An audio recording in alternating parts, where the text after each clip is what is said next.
Nao raia wawili wa Uturuki ambao ni wakimbizi na wafanyabiashara wataendelea kuzuiliwa kwa siku 14 ili kutoa fursa kwa maafisa wa polisi kitengo cha ugaidi kukamilisha uchunguzi. Wawili hao wanaokabiliwa na tuhuma za kufadhili ugaidi walikamatwa na kufikishwa katika mahakama ya Mombasa. Upande wa mashtaka ulitaka siku 21 ili kukamilisha uchunguzi.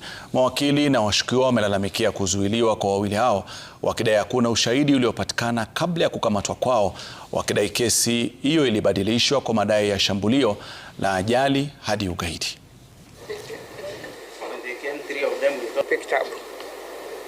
Kama utetezi wa haki ya binadamu, sisi we are going to mobilize all human rights organizations, civil society countrywide, ili tayari tuende kwa hiyo embassy hiyo ambayo inamlinda, ambao anasema is a refugee, ile tayari status yake iwe cancel na apelekwe country nyingine. Tumeona kuwa taasisi za usalama zimefail.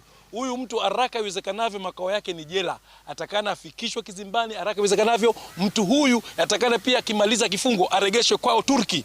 Hauna haki ya kukosea heshima wa Kenya.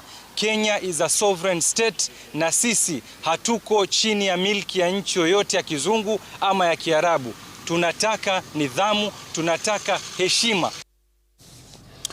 Na wafugaji na wakulima katika kaunti ya Tana River